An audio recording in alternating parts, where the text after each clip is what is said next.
Selamat pagi. Selamat pagi, Mbak. Apa kabar?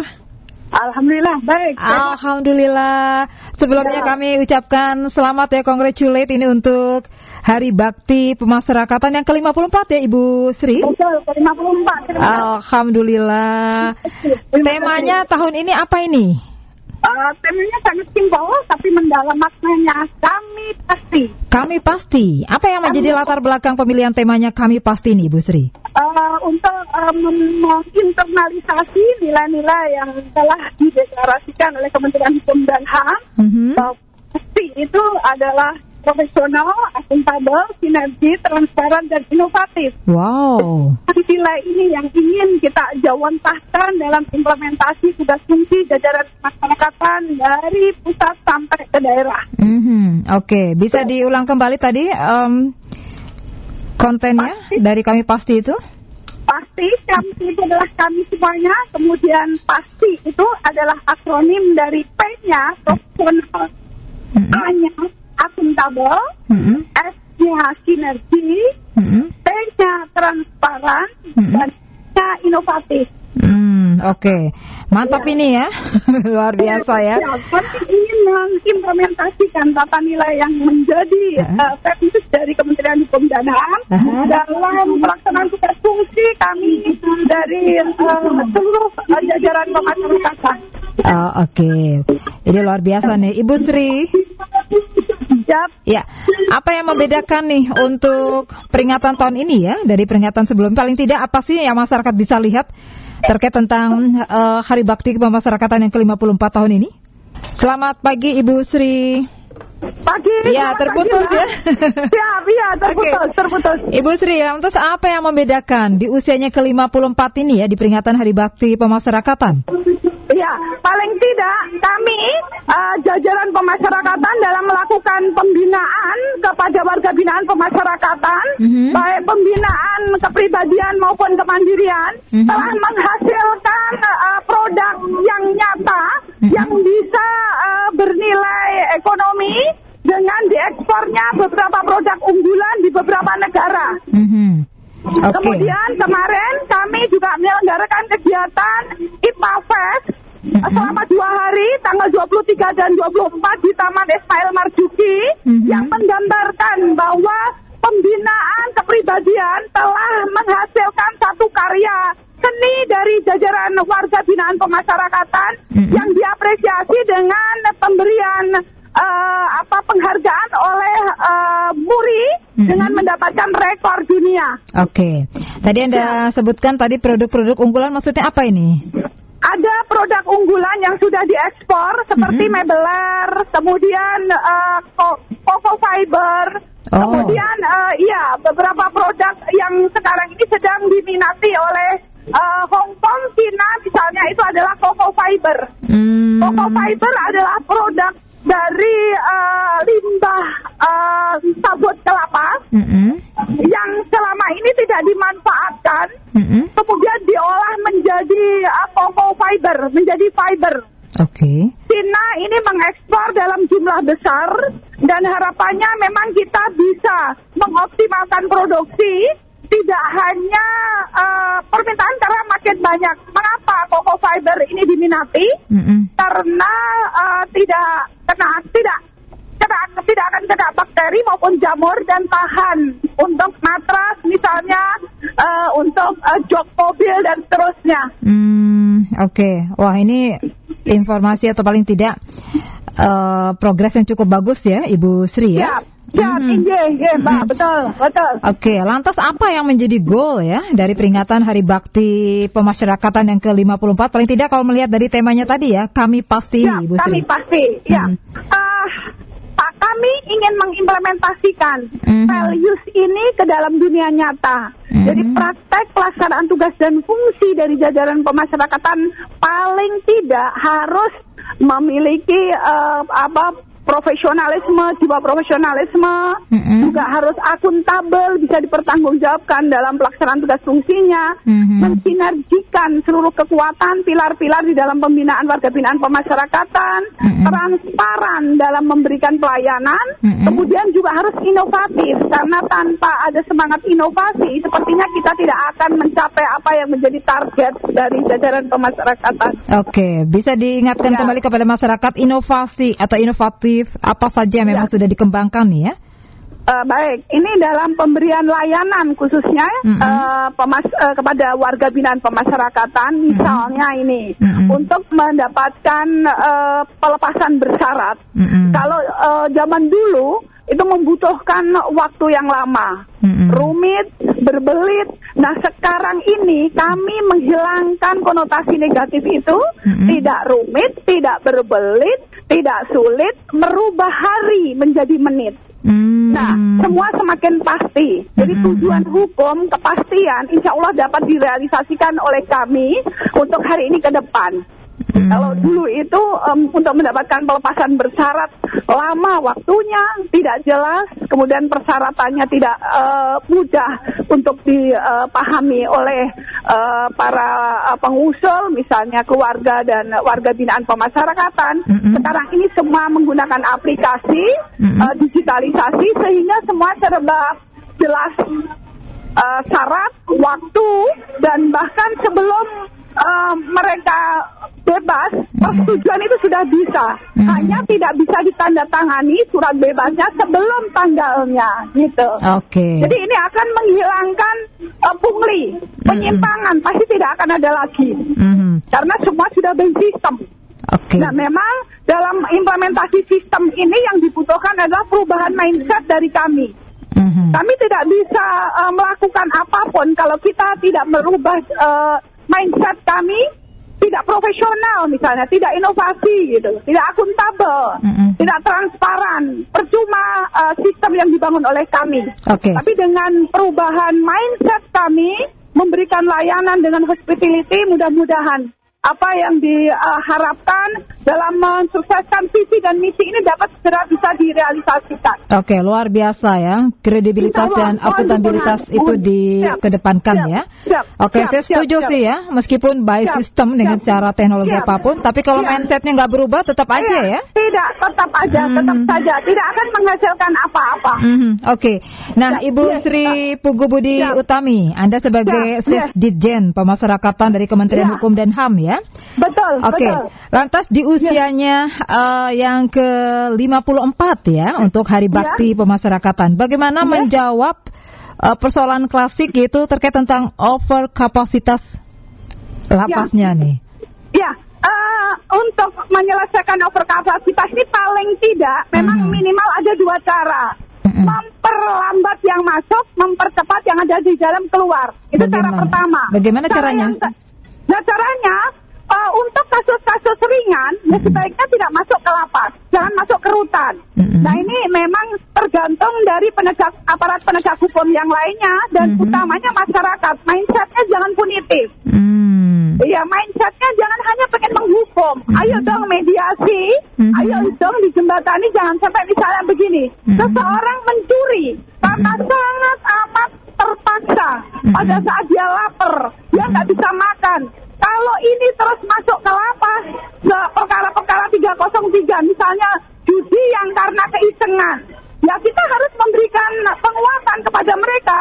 Kita kasih disosialisasikan bahwa itu tidak boleh dan seterusnya. Jangan dengan mudah masyarakat menuntut masuk rutan, masuk lapas. Perkara kecil-kecil, misalnya ini seseorang yang karena korban menggunakan narkoba. Nah kalau dia korban, ya jangan masuk ke rutan lapas. Kemana? Dimasukkan ke panti rehabilitasi gitu. Nah kalau bandar, pengedar, sepakat kita beri hukuman setinggi-tingginya agar mereka juga paham bahwa apa yang mereka lakukan itu merusak bangsa gitu. Kami sepakat karena itu masuk yang diperkecil. Nah yang bebas itu dipercepat dengan pemberian pelepasan bersyarat, cuti menjelang bebas, Supaya apa? Isi lapas ini yang sekarang sudah 243.000, padahal kapasitas kami hanya 124.000, bisa segera diselesaikan. Gitu Mbak. Okay. Jadi kalau pembangun terus, negara nggak sanggup. Karena investasi untuk satu napi itu 100 juta sampai 150 juta. Investasi membangun lapas itu, karena spesifikasi bangunannya, kemudian kepentingan untuk pembinaan dan seterusnya itu memang butuh anggaran yang tidak kecil. Oke, itu tadi yang pertama ya, dengan cara mediasi. Yang kedua apa solusinya? Yang kedua tadi membangun, tapi membangun ini kan bukan satu solusi ini. Membangun lapas terus bukan satu solusi. Caranya itu tadi dengan memberikan kesempatan mereka untuk segera dapat dibebaskan selama persyaratannya terpenuhi. Cara kedua membangun sangat tidak bisa dilakukan negara pada saat kita juga membutuhkan infrastruktur yang lainnya. Nah, cara kami mencoba menawarkan dengan mekanisme KPBU, misalnya ada aset-aset yang sangat strategis memiliki nilai ekonomi tinggi, itu nanti akan kita kerjasamakan dengan pihak swasta. Nah, pihak swasta bangunkan dulu kami lapas terbuka misalnya di lahan yang kita punyai, kemudian silahkan kelola lapas, contoh misalnya Salemba. Lapas Salemba ini kan sudah tidak tepat untuk pembinaan napi. Nah, kemana kita sudah diberi lahan di Ciangir oleh Pemprov DKI. Nah, ini kita bundling, pihak swasta membangunkan kami lapas terbuka di Ciangir supaya narapidana bisa bekerja menghasilkan produksi. Nah, Salemba dibangun menjadi kawasan yang bernilai ekonomi. Nah, negara tidak perlu menggunakan APBN karena swasta yang akan mengelola. Nah, ini bundling, tidak available payment, bukan dengan APBN, tapi dengan hasil dari kegiatan yang dilaksanakan oleh napi, kemudian aset negara yang kita tingkatkan nilainya. Nah, itu akan terbayar dengan konsep kerjasama. Bukan reslah. Suatu hari, kalau waktunya sudah kembali ke kita, ke negara, nah akan kita kembalikan untuk disewakan atau dipergunakan dengan tentunya menghasilkan penerimaan negara, bukan pajak. Baik, lebih dioptimalkan pada fungsinya ya dan peranannya. Betul. Baik, Ibu Sri. Dari apa yang Anda sampaikan bahwa kalau kita bicara over kapasitas itu tidak hanya bicara soal ruang atau bangunan, tetapi lebih kepada masalah anggaran makan mungkin ya, dan juga operasional ini, Bu Sri. Banyak hal ya. Ya, kalau sudah terjadi overcrowding, itu tentu anggaran negara untuk membiayai makan besar, anggaran pembinaan besar. Terus belum tentu juga kami bisa mengantarkan mereka menjadi lebih baik lagi gitu. Jadi memang ini harus dijadikan satu konsep oleh kita semuanya. Bahwa mindset kita tidak dengan mudah menghukum warga kita, karena mereka kan keluarga kita, saudara kita, yang karena tidak dapat menjalankan fungsi sosialnya dengan baik, tidak bisa melakukan adaptasi, maka melakukan tindakan menyimpang. Nah, kalau melakukan tindakan menyimpang, kalau dimasukkan ke lapas, ketemu lagi dengan para pelanggar, belum tentu menjadi lebih baik. Ya, Ibu Sri, saya jadi penasaran, ini sebagian besar untuk katakanlah penghuni lapas ini untuk kejahatan narkoba atau apa?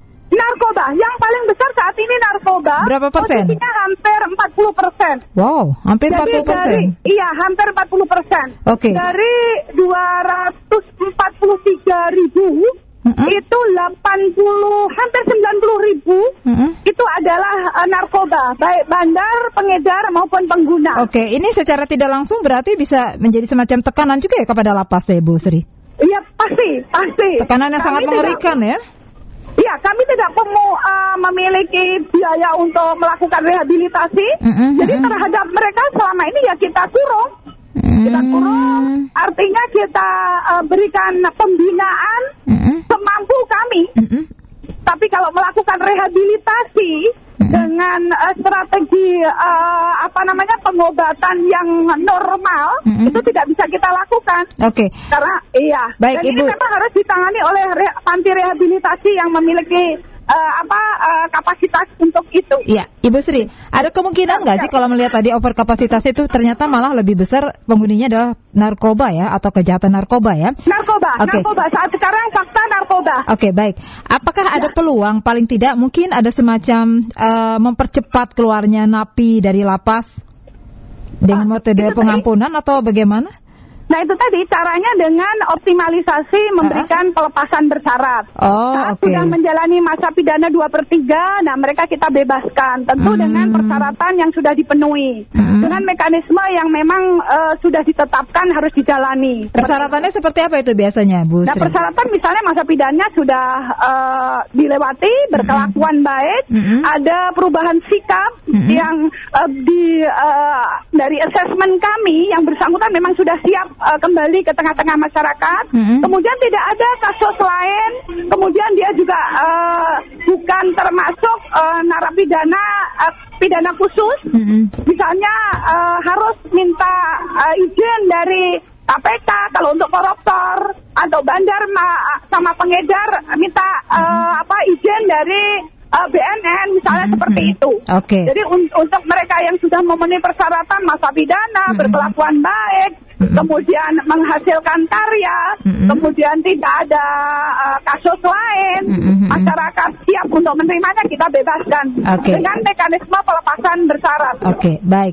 Tadi Ibu sebutkan dari 243.000 kan 40%-nya adalah napi narkoba ya. Nah ini yang yang 200.000 lebih ini ada di beberapa lapas atau bagaimana nih? Di 522 lapas dan rutan. 522 lapas dan rutan. Lapas dan rutan seluruh Indonesia. Jadi hampir seluruh lapas dan rutan itu ada kasus narkobanya. Ya. Oke, ini memprihatinkan sekali ya Bu Sri ya. Betul. Tugas berat dari seluruh jajaran, tentunya BNN, kerjasama kami dengan BNN harus diperkuat, dengan polisi, dengan Kejaksaan Agung, kemudian dengan Depsos, dengan Kemsos, dengan lembaga NGO untuk melakukan pembinaan khusus kepada warga binaan pemasyarakatan dengan kasus narkoba. Baik. Ibu Sri, tadi selain overkapasitas yang memang merupakan masalah klasik ya, ini kalau keberadaan lapas itu sendiri di tengah kota, apakah ini memang menjadi permasalahan sendiri baik bagi lapas ataupun juga bagi para napinya, Ibu Sri? Ya, kalau sekarang ini beberapa lapas berada di tengah kota, memang untuk pembinaan tidak terlalu tepat. Karena pada saat kita melakukan pembinaan ini kan apa sih yang mau kita berikan kepada mereka? Tentu membutuhkan area yang lebih memadai. Ya, kecuali kalau rutan. Kalau rutan itu memang di kabupaten kota, di pusat kota pun harus ada untuk yang para tahanan. Tapi kalau lembaga pemasyarakatan memang harusnya ada area yang bisa kita gunakan untuk pendidikan, untuk melatih keterampilan, kemudian pembinaan dan seterusnya. Nah, tentunya satu hal lagi yang saya ingin tanyakan ke Anda ini di hari jadinya ke-54 ya, Ibu Sri ya. Apa sih yang paling tidak menjadi semacam persepsi dan juga harapan warga binaan nih ya tentang mungkin sudah Anda sudah mengcover apa yang menjadi keinginan mereka ini, Ibu Sri? Terkait tentang pembinaan yang ada ya? Tentang pembinaan. Ya, pastinya sesuai dengan visi pemasyarakatan yaitu pemulihan kesatuan hidup, kehidupan dan penghidupan itu bisa direalisasikan dalam dunia nyata. Jadi tidak hanya konsep, reintegrasi sosial adalah satu kenyataan, keniscayaan yang harus kami bisa buktikan di tengah banyaknya tuntutan. Satu sisi, di sisi lain juga adanya kekurangan-kekurangan. Nah ini tidak boleh mengendorkan semangat kita semuanya untuk mengimplementasi nilai pasti agar apa yang diharapkan baik oleh institusi maupun oleh masyarakat dan pemerintah dapat kita wujudkan. Oke. Baik Ibu Sri, Terima kasih, menjadi Mbak. harapan tentunya ke depannya ini, khususnya di usia yang ke-54 tahun. Siap. Apa yang menjadi harapannya Ibu? Harapannya ya masyarakat bisa menerima hasil pembinaan yang dilakukan oleh jajaran pemasyarakatan seluruh Indonesia. Masyarakat juga memberikan support dukungan. Masyarakat juga membantu kami agar kami tidak melakukan penyimpangan-penyimpangan. Oke, baik. Semoga ini bisa menjadi hadiah yang termanis ya di usianya yang ke-54 tahun nih. Terima kasih Mbak, terima kasih. Terima kasih juga Ibu Sri untuk waktunya di RRI Pro 1 Jakarta. Assalamualaikum. Waalaikumsalam warahmatullahi wabarakatuh. Demikian tadi pendengar Pro 1 Sesditjen Pemasyarakatan Kementerian Hukum dan HAM terkait ya dengan peringatan Hari Bakti Pemasyarakatan ke-54 dengan tema Kami Pasti. Itu tadi di Jakarta Reality 91,2 RRI Pro 1 FM Jakarta.